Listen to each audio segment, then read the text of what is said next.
بل یہاں پر میں 3 وظیفے ایسے بتاؤں گا انشاءاللہ جو ٹاپ آف دا لسٹ 3 وظائف ہیں مصیبت اور پریشانی میں تکلیف دور کرنے کے لیے، سنت وظائف آپ صلی اللہ علیہ وسلم کی طرف سے تعلیم فرمائے ہوئے۔ پہلا وظیفہ ہے یہ لا الہ الا انت سبحانک انی کنت من الظالمین کا۔ لا الہ الا انت سبحانک، نہیں ہے کوئی معبود سوائے تیرے اور تو تو پاک ہے اللہ، تو تو غلطی کر ہی نہیں سکتا۔ انی کنت من الظالمین، بے شک میں ہی خطا کار ہوں، میں ہی ظلم کرنے والا ہوں، میں ہی غلطی کرنے والا ہوں۔ جامعہ ترمذی میں انٹرنیشنل نمبر کے مطابق 3505، مشکات میں 2292 نمبر یہ حدیث ہے، اور قرآن حکیم میں تو ہم پڑھ چکے ہیں سورۃ الانبیاء آیت نمبر 87 اور 88 میں آپ صلی اللہ علیہ وسلم نے ارشاد فرمایا کہ یونس علیہ السلام نے مچھلی کے پیٹ میں اپنے رب کو ان الفاظ کے ساتھ پکارا تھا، لا الہ الا انت سبحانک انی کنت من الظالمین، اور پھر آپ صلی اللہ علیہ وسلم نے فرمایا کہ جو کوئی شخص اپنے کسی بھی معاملے میں کسی بھی پریشانی میں اس دعا کے ذریعے اللہ کی طرف متوجہ ہو، اللہ تعالیٰ اس کی دعا کو قبول فرما لیتا ہے۔ اور قرآن میں بھی آ گیا نا کذالک ننجی المؤمنین، اور کتنا بڑا فتویٰ آیا میرے بھائیوں سورہ صافات 143 144، فلولا انہ کان من المسبحین، اگر یونس ہمیں ان الفاظ میں ہماری تسبیح نہ کرتا للبث فی بطنہ الی یوم یبعثون، تو مچھلی کے پیٹ میں قیامت تک مچھلی کے پیٹ میں رہتا اگر اس طرح نہ ہمیں پکارتا، اس کی قبر مچھلی کا پیٹ بن جاتی۔ یعنی یہ اتنا عطاب، اور وہ دور ہو گیا اس دعا سے، بہت بڑے اسماء اعظم میں سے ہے۔ تو یہ بہترین دعا، بہترین وظیفہ، اسماء اعظم میں سے بہترین چیز، اور سب سے بڑھ کر جو میں نے بات کی کہ بہترین استغفار، اللہ سے توبہ مانگنے کا بہترین ذریعہ۔ آپ دیکھیں اللہ تعالیٰ کی کوالٹی کو کس طریقے سے انہوں نے اپنے لیے جو ہے وہ ذریعہ بنایا نجات کا۔ کہتے ہیں نا وہ کسی کے انسٹنکٹ پہ بات کرنا، کسی کی جبلت پہ، انہوں نے اللہ تبارک و تعالیٰ کی ایک خاص کوالٹی تھی جس کے ساتھ انہوں نے اللہ کی طرف دعا کی۔ وہ کیا؟ بڑی انٹلیکچوئل دعا ہے، لا الہ الا انت، اے اللہ تیرے سوا کوئی معبود نہیں ہے۔ یہ توحید کو پہلے نمبر پہ لے گئے۔ انت سبحانک، اے اللہ تو پاک ہے، تو غلطی کر ہی نہیں سکتا کیونکہ تو پاک ہے۔ انی کنت من الظالمین، میں تو انسان ہوں، میں تو غلطی کروں گا۔ اب جب اللہ تعالیٰ کو آپ اس طریقے سے کہیں گے اللہ تیرے کو تو غلطی نہیں ہوندی، میں تو بندہ آنا تو غلطی تو کراں گا، کیا زبردست انداز ہے اللہ کو پکارنے کا۔ اس پہ پھر نجات ہی ملنی تھی نا۔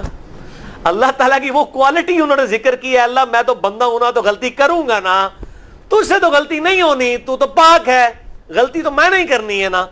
تجھ سے تو ہو نہیں سکتی، جب میں کر بیٹھا ہوں تو معاف کر دینا۔ بہترین دعا ہے واللہ، بہترین استغفار ہے،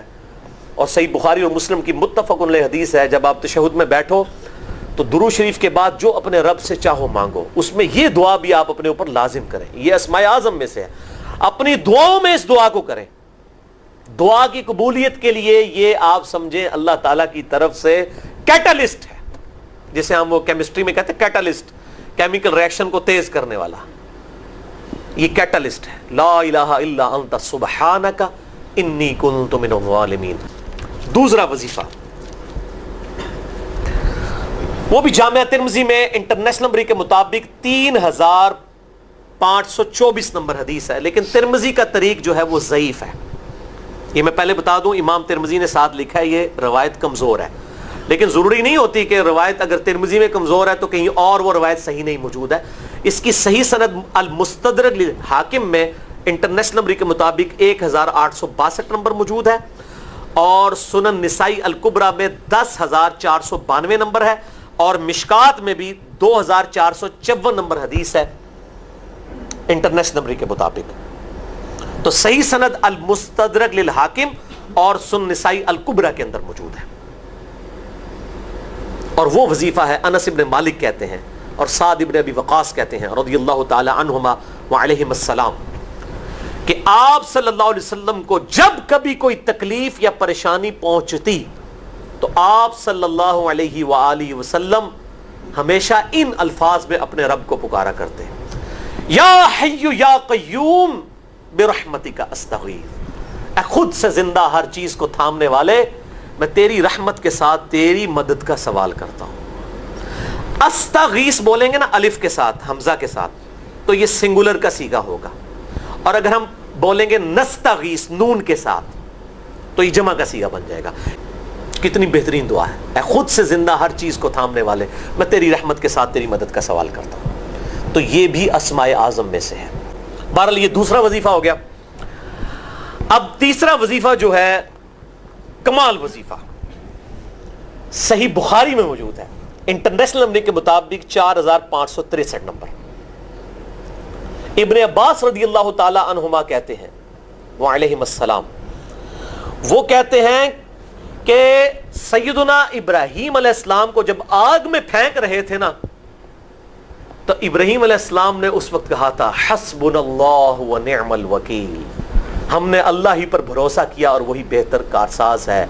اور تمہارے نبی صلی اللہ علیہ وسلم کو بھی جب مصیبت اور پریشانی آتی تھی وہ بھی پڑھا کرتے تھے حسبنا اللہ ونعم الوکیل، ہم نے اللہ ہی پر بھروسہ کیا اور وہی بہتر کارساز ہے۔ اس کے بعد وہ شعر جو بنا دیا نا، نعم المولا و نعم النصیر، ویسے الگ سے آیت ہے،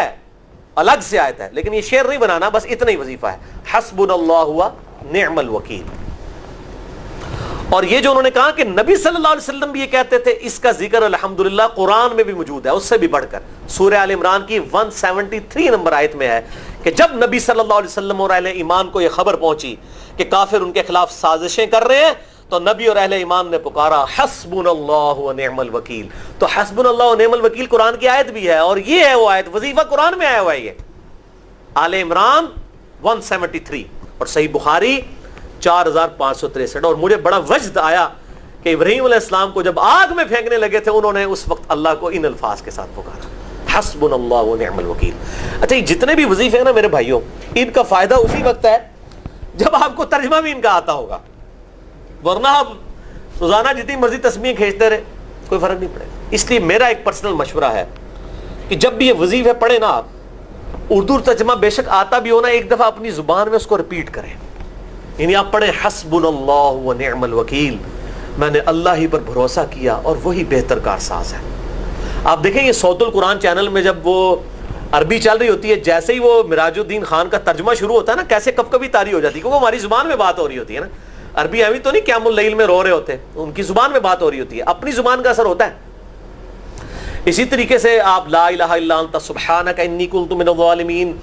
یا حسبنا اللہ و نعم الوکیل، یا حی یا قیوم برحمتک استغیث، جو بھی وظیفے پڑھیں نا، ایک دفعہ ان وظیفوں کو جب آپ الگ سے دعا مانگ رہے ہوں،